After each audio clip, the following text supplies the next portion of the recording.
Yeah, once again, thank you so much for making the time to join the presentation. I will be taking you guys through um the process of making a visa application. Before I start the presentation, like I just wanted to give this quick disclaimer.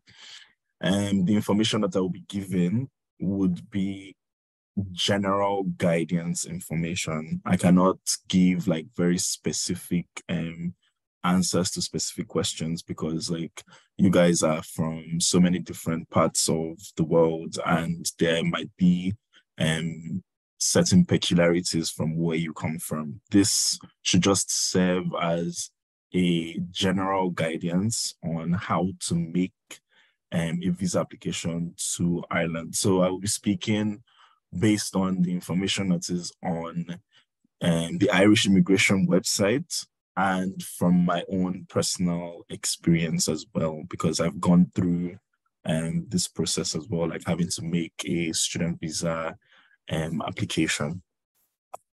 So just to start, like some quick housekeeping rules. Please keep your mic muted and please drop your questions in the chat.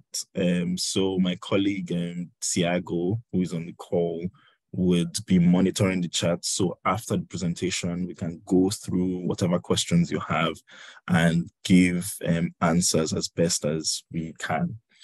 So on the call today with me, I have some of my other colleagues. I have already mentioned Tiago. I also have Bridget and Jasmine and Shishta as well. So they will be on the call to support me through this.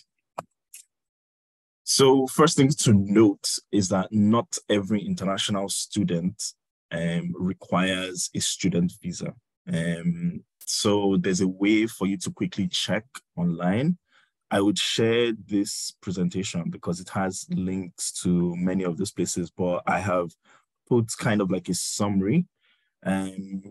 All the countries listed here are countries that require a visa to come to study in Ireland. And if your country is listed here, you do not require a visa to come to Ireland. But again, like you can always go on the Irish immigration website to confirm if you need a study visa. So first thing to know about like how to apply is you need to complete the application process online. So there's this AVAT system that everyone has to go through. You would need to like once you click on that, continue to create an application form, and then you would fill out that application form. Typically as well, like you would also be asked to print that application form and sign it as well. But I'll go through that down at the bottom. Additionally, some of you might also be asked to provide your biometrics when you are making submissions of your documents. And I'll go a bit into detail as well about that. The form would also contain information about how to submit the required documents. And I will go take you through the most important like required documents when making a visa application. I would go into detail in each of these, but I just want to quickly list them. You know, there's the application form, and there's the application letter, your international passport. You also need 2 passport photographs as well, your firm offer letter from DCU, and in your application letter as well, you need to be able to explain any gaps that you have in your education. I'll go into detail further down the line as well in that. You also need to show proof that you have made payment of your fees. You'll also need to be able to prove that you can follow the program that you have applied for, and you prove that by submitting your transcripts and your results as well. Additionally, some countries are required to submit an English language test. I would go a bit into detail, but one thing to note is even though it is waived for you at DCU, this is a requirement for the visa. So there's no waivers for that. Additionally, you also need to be able to show proof of private insurance, and you need to be able to explain if you have been refused a visa by any country. Finally, and most importantly as well, you also need to be able to prove that you have the finances to support yourself while you are studying in Ireland without recourse to public funds. So to go quickly into detail in each of the sections, again, as I mentioned, you would make the application online using this AVAT system. You need to apply for the long stay multiple entry visa, otherwise known as the long stay D. Additionally, please, you need to print out this form after you've completed it, sign it, and date it as well. Moving on to the application letter, this is where you need to be able to explain and express yourself. Like, the Irish immigration wants to understand a few things about like why you want to come and study in Ireland. You also need to be able to explain like if you have any family members currently living in Ireland as well. Additionally, which is like a very important part, like they need you to make a commitment to obey the commission or the conditions of your visa in full, not rely on public services, and not become a burden to the state. Additionally, you also need to include a commitment that you will leave Ireland before your immigration permission expires as well. These are very, very important components when it comes to like the application letter.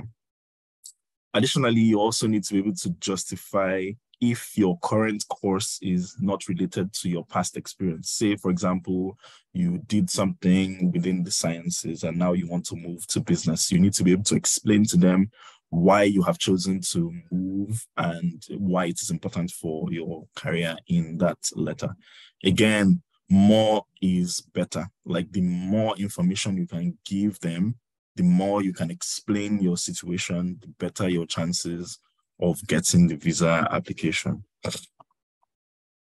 Your international passport needs to be in date at least 12 months after your proposed date of arrival in Ireland. This is a very important point because like when you are arriving in Ireland as well, like they would also check that the validity is for 12 months. You also need to submit full copies of all your previous passports as well. Additionally, you need to submit 2 color passport size photographs. This link here would give you all the information you need to know about the dimensions and the paper type and everything. They've given like very good detail about that. And the passports must not be older than 6 months. Additionally, you must also print your name and visa application reference number on the back of both. Please do not staple or attach this to the form. So for your offer letter, we designed the offer letter to meet the visa requirements, but you know, like it confirms that you have been enrolled on a full-time course. Like you can see in this sample here, we would state the course, we give details about the course you'll be studying, and we'll also give details about the amount that you need to pay for your course as well. On accounting for educational gaps, this again is something that you need to include in your application letter. You know, you need to be able to explain, like if you've been out of school for any length or period of time, be it 1 year or 3 years or 10 years, you need to be able to explain what you have been doing within that time and why you have chosen to go back to school now. Additionally, you also need to be able to give full details of your employment history, and you need to provide documentary proof or evidence of that. Sorry. So on this point, like, for example, like when I was applying, I had been away from study for 3 years, but I was working, you know, so I included that in my application letter. And I also included a copy of my CV, and I included my job offer letter as well, you know, as proof that I have been employed. Additionally, some people could go as far as also including like pay slips as well, just to prove that they are getting like a steady income from that job as well. But again, as I said, the more evidence you can show to back up your claims, the better your chances of getting it. Moving on to like your proof of fees. So one thing that you guys need to note is that DCU Global does not provide fee receipts anymore. We stopped doing that over 2 years ago. But to prove that you have paid your fees, you need to have paid at least 60% of your fees to DCU. You need to show or provide a copy of your ETF that shows that payment going into our bank account. And the ETF must have the details of the beneficiary's name, address, bank details, and the same details for the sender as well. So if you include that with your offer letter, you should be fine.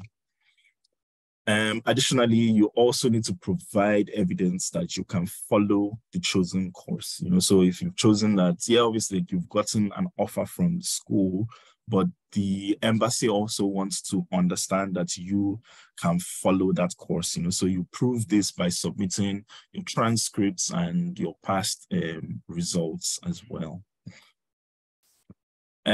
For this English proficiency test, the embassy accepts a range of English proficiency tests, and you can find the requirements on this link. Again, this is a mandatory requirement. It cannot be waived for you, so even if you do not have to do it, like when you apply to DCU, when you're applying for your visa, you need to include this as well.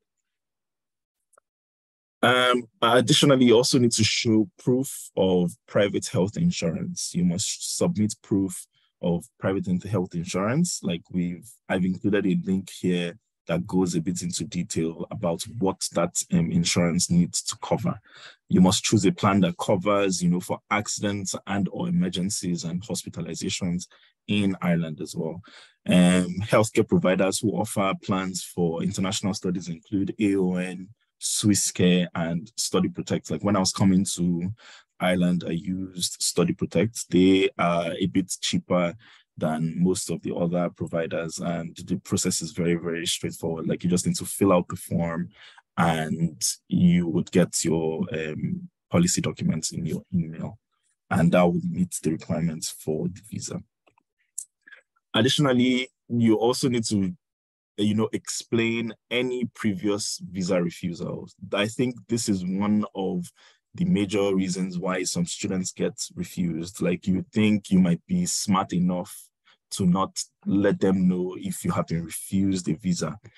But one thing is like they would do as much investigation and they would find out. And if they find out that you did not disclose a previous refusal, your application will be automatically refused. So please, if you have been refused, you must provide the details of the refusals, and you must also provide the original refusal letter that you got from whatever embassy as well.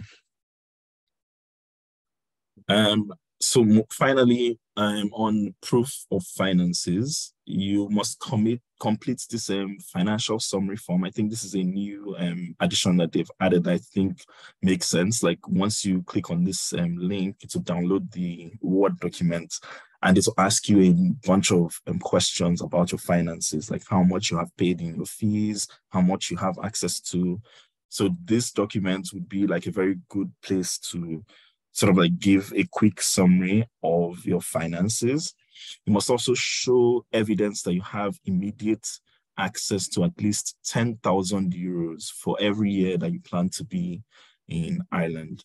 Additionally, you must provide 6 months bank statement. This must be on headed paper. Your name, address, and account number or account type must be clearly visible. They would not accept screenshots as well. And then you also need to be able to explain any large or irregular lodgements in the account. So one way that an immigration officer had explained this to me, that large or irregular lodgements would be different from everyone. So pretty much like they kind of look through your bank statements, and then if there are particular amounts that are larger than the regular amounts that comes into the account, they need full explanation for every one of those, so be it maybe student loan or sale of property or any similar type, you need to be able to explain that, and you need to be able to provide evidence for why that amount of money is in your possession as well. So where sponsors are involved, it must be clear that their documentation, relates to them. So if someone else is sponsoring your visa, it should be their bank statements that you would submit. You must also list each person sponsoring you. I've had cases where someone provided proof of at least 5 people who were sponsoring their visa. As long as you can be able to explain your relationship to those sponsors, and they can explain like why they want to sponsor you, they also need to be able to provide evidence of how they are linked to you. So if it's a family member, you need to be able to provide like birth certificates or marriage certificates. Some people also even provide like pictures as well. Just any documentation that you can use to prove that there is prior relationship. And they also need to be able to explain like why they want to sponsor you as well. You can find a lot more information on finances on this link down there. So those are the main required documents for making the visa application. There are some other documents that are required by particular embassies. For example, in India, they also require that you complete the police clearance certificate and the supplementary student application form. This is a picture of both of those documents as well. Finally, so after you've compiled all those documents and you've filled out the form online, you may be required to provide your biometric information as part of the visa process. For the process of applying for the visa, the biometrics information that they will capture would just be your fingerprints, and in some cases, they could capture a digital image of your face. Residents of this particular country, China, Hong Kong, India, Nigeria, or Pakistan, are required to provide fingerprints. Your biometric capture would take place when you submit your documents at the Irish Application Center, which is the VAC. You can find a link to the VFS Global on that list, and they will be able to let you know like the address, and you'll be able to book your appointment from there as well. In some cases as well, you may be required to come back for a second time to capture your fingerprints. If maybe there was like an issue capturing your fingerprints the first time, you may be required to come back to capture your fingerprints again. I think that is all for this particular webinar. I would take questions, but I just want to run you through some of the upcoming webinars that we have. So we have a guide to DCU accommodations. We have that will be taking place on the 1st of June, a guide to off-campus accommodation taking place on the 8th of June, and the student experience panel. I've also provided a list of useful links in this presentation as well, so everything is just in one place for you. Thank you so much for listening. Thank you so much for taking the time. I will take questions now. So please, Tiago, could you please go through the chat and just ask any of the thematic questions in chat? You're muted. Yeah, sorry. I just saw now. So we do have some questions regarding the visa. First is, do they have to declare every single visa refusal to any country, including tourist visa? Every single visa, any visa refusal that you have gotten, please disclose it. If you do not, and they find out that you did not, it will be an automatic refusal. So please every single visa refusal that you have gotten, please include it in your application. So we do have a few questions as well regarding receipt. If we issue any receipt about fee payments. Fees. Yeah, so as I said, DCU Global does not issue any fee receipts. And we are in constant communication with the immigration office. So we send them a spreadsheet on a weekly basis that includes information about students who have paid or made fee payments. So all you need to do is just go with the ETF that you get when you made your payment and your offer letter, and you should be fine. Very good, thank you. There is another some questions as well regarding if they have paid any fees and the visa is refused, if they can get a refund. A refund. Yes. If you have made any fee deposits and your visa is refused, you can request for a refund. Most likely there might be like some deductions for admin fees, but those are like very minuscule. You would get your feedback. You all just need to fill out the refund request form and upload your visa refusal letter. Yeah, that's very good. Thank you. And then there is a question here. If a scholarship holder need to show any EFTs? EFTs. I'm not sure. EFTs it's yeah, I'm not sure. So yeah, if you get a scholarship, say for example, like if you get a partial scholarship, one thing I wanted to mention was that 60% should be 60% of your gross fees. So even if you get, say for example, like you get the merit scholarship from DCU, you need to pay 60% of your gross fees, and that scholarship will be deducted from the remaining 40%. So even if you are providing like proof of your scholarship, you also need to be able to provide your ETF. If the scholarship would cover your tuition completely, then yeah, you need to be able to show like proof of access to that scholarship. And if the scholarship has made any fee payments on your behalf, like for example, when I was coming to DCU, I got a full scholarship from a community commission in my country. So they had made fee payments on my behalf. So I took the ETF or the proof of their payment to submit like as part of my documents. I also submitted the scholarship letter that I got from them as well, just to prove that I've gotten the scholarship. Oh, thank you very much, Periye.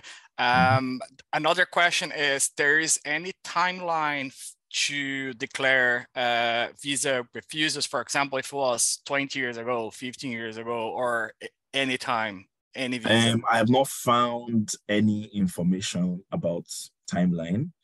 Again, like because you have been refused a visa by another country does not mean that you will not get the visa for Ireland. Pretty much like what they want to do is to be able to understand, okay, why were you refused the visa and have those circumstances changed? So it is always best to be honest. So regardless of when it was, please disclose that, because if you do not, it would make you look dishonest, and that would be like an automatic visa refusal.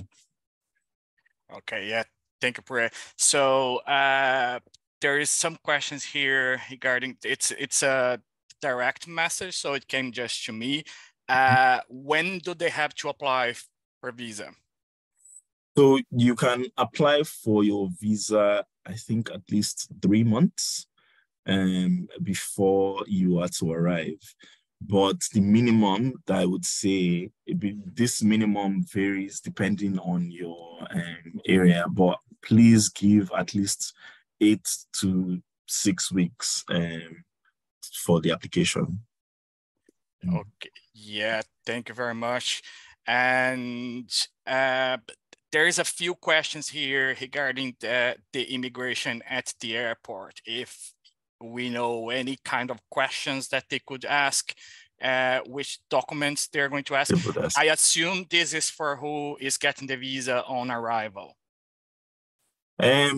Yes, so I think, yeah, if once you've gotten your visa, the advice I would give is that just have all the documents that you used when you made the visa application with you, just in case you are asked. But typically, like they will just ask you for your passport and then ask you why you are here, where you are going to. They could ask you for like maybe your offer letter as well. But besides that, like I don't think they would ask you for more. But just to be safe, please have all the documents that you used when making your visa application. Yeah, and Periye, sorry if I can just jump in on that one as well too. We've had students in the past who've maybe packed their documentation in their checked luggage or done things like that.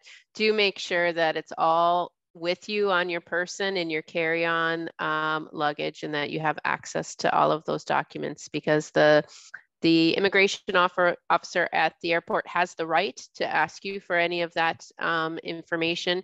They usually don't, you know, I mean, they'll usually allow you to explain and come through, but to be on the safe side, as Periye says, it's always best to have it at hand. And for those non-visa required students, it's very important for you to make sure that all of that same documentation, particularly around finances, around your offer letter, all that stuff is to hand when you go through the border control. So yeah, just wanted to point that out. Don't want anybody stuck with documents in their checked bags. Yeah, thank you very much, Bridget. Just to remind everybody, like if your question is really specific where we would need more context to answer to you, I would please ask you to send to our email that I am going to send on the chat again, because we might need more information to give you a proper answer. So if we need more context to give you an answer, I would please ask you to send by email. Is that okay? Yeah. So there is, let's see what else here.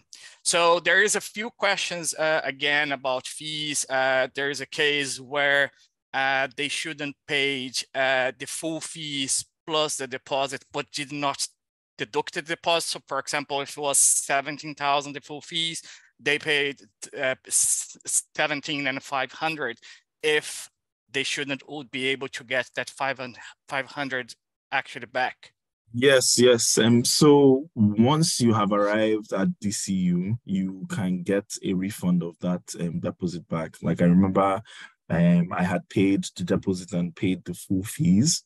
And then when I got to DCU after registering, I was able to get that 500 euros back from them. Yeah, so there's a few questions here that they shouldn't already pay fees, or at least part of the fees, and they couldn't get the English requirements. So the question is if they need to retake the test. And I would say yes, like if you didn't achieve, if they're asking for, I don't know, let's say 0.5, yeah. Their English requirements are pretty low, like way lower than what the university would require. So if you've met the English requirements for DCU, you should have no problems when it comes to the visa. But if for some reason you don't meet their requirements, please take that test again. Yeah. Thank you very much, Periye. So let me see I think most of the questions were answered.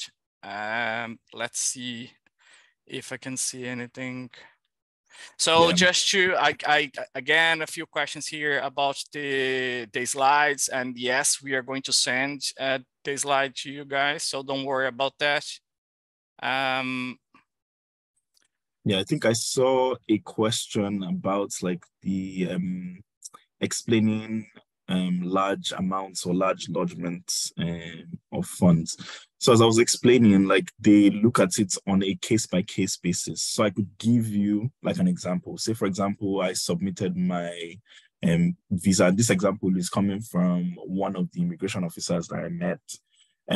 So say, for example, I submit my bank statements for 6 months, and the average amount that comes in like on a regular basis in my account is like maybe 200 every week or 2,000 every month.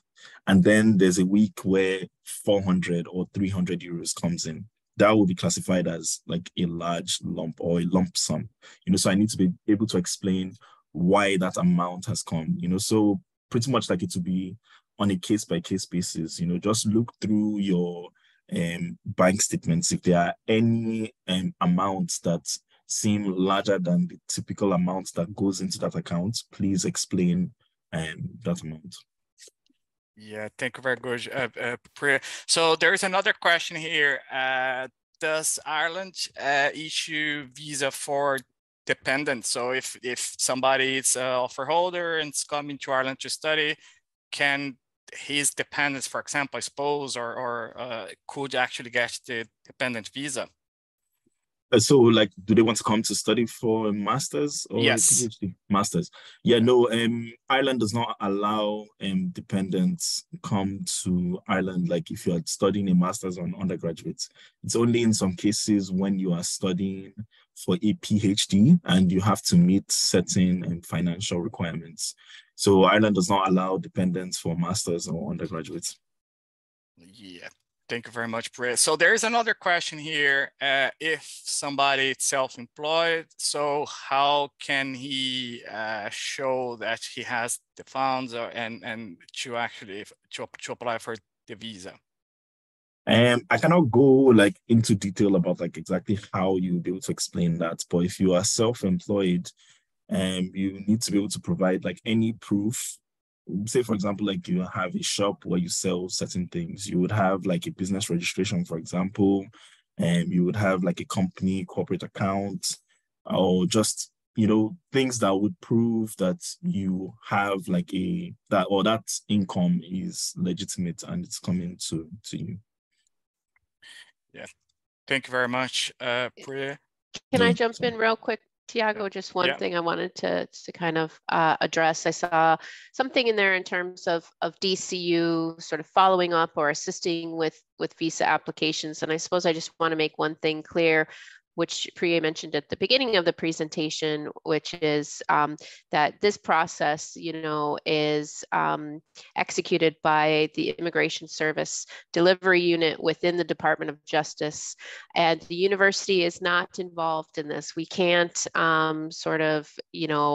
advocate on your behalf. We cannot do anything to impact your visa application. So that's why it's extremely important that you use the resources that are available, that you follow the instructions on the immigration websites, and make sure that you are aware of the regulations and the policies affecting you individually. We can provide some information and some guidance, but this is a piece of the process that is really down to you kind of navigating that directly with those government authorities. So again, just bear in mind that onus is kind of on you as the student to make sure that you have all of the information that you need in order to go through this application process. So just wanted to point that out, that we have very little control or power in this situation at all. So just bear that in mind. So just wanted to make that point too.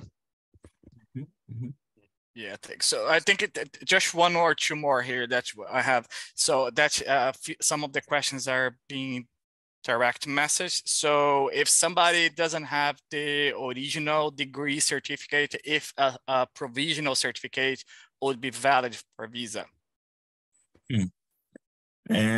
I'm not sure about that question. I wonder, like, it depends on like what the reason why you do not have that certification is. Again, one thing to note is if for any reason you cannot provide any of the documentation that is required, you need to be able to explain why you cannot provide that document. So say, for example, like for that transcript, I think if you don't have the original, you need to be able to explain why you do not have access to that original and why you want to use that provisional document.